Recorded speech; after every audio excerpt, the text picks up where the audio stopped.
ಸಲಿಂಗಕಾಮ ಅಸಹಜ ಲೈಂಗಿಕ ದೌರ್ಜನ್ಯದ ಆರೋಪವನ್ನ ಹೊತ್ತಿರುವಂತಹ ಸೂರಜ್ ರೇವಣ್ಣ ಇವ್ರಿಗೆ ಮತ್ತೊಂದು ಸಂಕಷ್ಟ ಈಗ.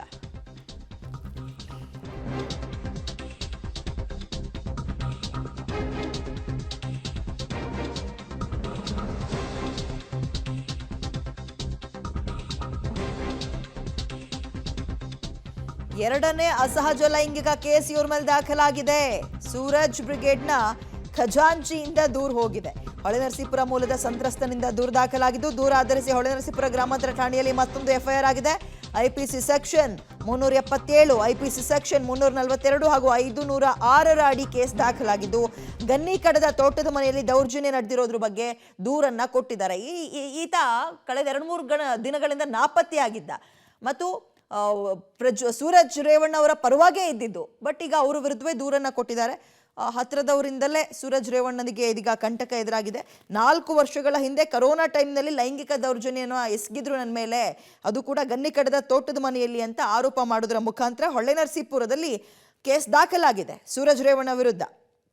ಸುದೀರ್ಘ ಸುಮಾರು 11 ಪುಟದ ದೂರಿನಲ್ಲಿ ಮೊದಲ ಸಂತ್ರಸ್ತನ ವಿರುದ್ಧ ತನ್ನಿಂದ ದಾಖಲಾದ ದೂರಿನ ಬಗ್ಗೆ ವಿವರವನ್ನು ಕೊಟ್ಟಿದ್ದಾರಂತೆ.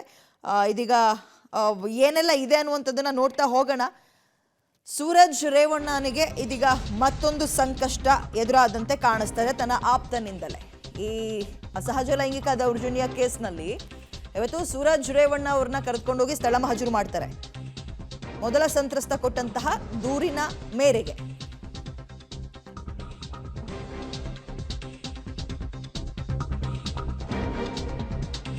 ಇವತ್ತು ಡಾಕ್ಟರ್ ಸೂರಜ್ ರೇವಣ್ಣ ಅವ್ರನ್ನ ಕರ್ಕೊಂಡೋಗಿ ಸ್ಥಳ ಮಹಜೂರು ನಡೆಸ್ತಾರೆ. ಲೈಂಗಿಕ ದೌರ್ಜನ್ಯ ನಡೆದಿದೆ ಅನ್ನಲಾದ ಸ್ಥಳದಲ್ಲಿ ಮಹಜೂರು ನಡೆಸ್ತಾರೆ.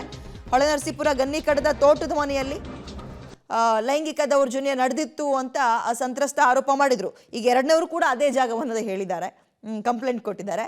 ನೆನ್ನೆ ಬೆಂಗಳೂರಿನಲ್ಲಿ ವಿಚಾರಣೆಯನ್ನ ಸಿಐಡಿ ಅಧಿಕಾರಿಗಳು ನಡೆಸಿದ್ರು. ಇದೀಗ ಸೂರಜ್ ಕೊಟ್ಟಿರುವ ಮಾಹಿತಿ ಆಧರಿಸಿ ಸ್ಥಳ ಮಹಜೂರಿಗೂ ಕೂಡ ಮುಂದಾಗ್ತಾರೆ. ಅದೇ ಈಗ ಸೇಮ್ ಪ್ರಜ್ವಲ್ ರೇವಣ್ಣ ಅವರ ವಿಚಾರದಲ್ಲಿ ಹೇಗೆ ಅವ್ರ ತೋಟದ ಮನೇಲಿ ಹೋಗಿ ಸ್ಥಳ ಮಹಜೂರು ಮಾಡ್ಕೊ ಬಂದಿದ್ರು, ಬೆಡ್ಶೀಟ್ಗಳನ್ನ, ಬೆಡ್ ಸ್ಪ್ರೆಡ್ನ, ಪಿಲ್ಲೋಗಳನ್ನೆಲ್ಲ ವಶಪಡಿಸ್ಕೊಂಡಿದ್ರಲ್ಲ, ಅಂತಹ ವಿಚಾರ ಇದರಲ್ಲೂ ಕೂಡ ಆಗೋ ಸಾಧ್ಯತೆ ಇದೆ. ಹೆಚ್ಚಿನ ಡೀಟೇಲ್ಸ್ ನಮ್ಮ ಪ್ರತಿನಿಧಿ ಶಶಿಧರ್ ನೀಡ್ತಾರೆ. ಶಶಿಧರ್, ಇವತ್ತು ಸೂರಜ್ ರೇವಣ್ಣ ಅವ್ರನ್ನ ಕರ್ಕೊಬಂದು ಸ್ಥಳ ಮಹಜೂರು ಹೊಳೆನರಸೀಪುರದಲ್ಲಿ ಸದ್ಯಕ್ಕೆ ಸಿಗ್ತಾ ಇರೋ ಅಪ್ಡೇಟ್ ಏನು? ಎಷ್ಟು ಗಂಟೆಗೆ ಆರಂಭ ಆಗುತ್ತೆ ಮಾಹಿತಿ ಕೊಡೋದಾದ್ರೆ? ವಿದ್ಯೆಯನ್ನು ಅಸಹಜ ಲೈಂಗಿಕ ದೌರ್ಜನ್ಯ ಪ್ರಕರಣದಲ್ಲಿ ಈಗಾಗಲೇ ಮಾಜಿ ಸಚಿವ ಎಚ್ ಡಿ ರೇವಣ್ಣ ಹಿರಿಯ ಪುತ್ರ ಡಾಕ್ಟರ್ ಸೂರಜ್ ರೇವಣ್ಣ ಸಿಐಡಿ ಕಸ್ಟಡಿಯಲ್ಲಿ ಇರತಕ್ಕಂಥದ್ದು.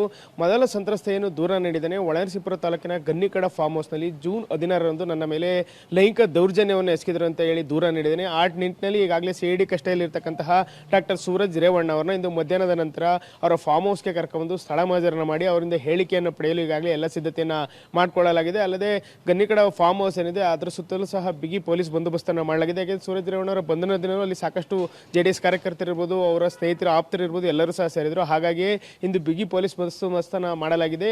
ಮಧ್ಯಾಹ್ನದ ನಂತರ ಸಿಐಡಿ ಅಧಿಕಾರಿಗಳು ವಿಧಾನ ಪರಿಷತ್ ಡಾಕ್ಟರ್ ಸೂರಜ್ ರೇವಣ್ಣವನ್ನ ಸ್ಥಳಕ್ಕೆ ಕರೆತರ್ತಾರೆ.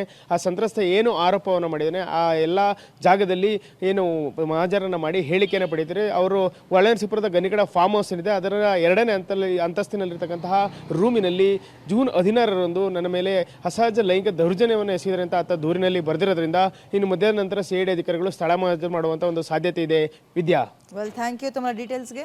ಓಕೆ, ಇವತ್ತು ಏನಪ್ಪಾ ಆಗುತ್ತೆ ಬೆಳವಣಿಗೆ ಪ್ರಕರಣದಲ್ಲಿ ಅಂದರೆ ಅವ್ರನ್ನ ಕರೆದುಕೊಂಡು ಹೋಗಿ ಜಾಗ ಸಂತ್ರಸ್ತ ಯಾವ ದೂರನ್ನ ಕೊಟ್ಟಿದ್ದಾರೆ ಜಾಗವನ್ನ, ಆ ಜಾಗಕ್ಕೆ ಕರ್ಕೊಂಡು ಹೋಗಿ ಸ್ಥಳ ಮಹಜೂರು ಮಾಡಿಸ್ತಾರೆ ಅಷ್ಟೇ.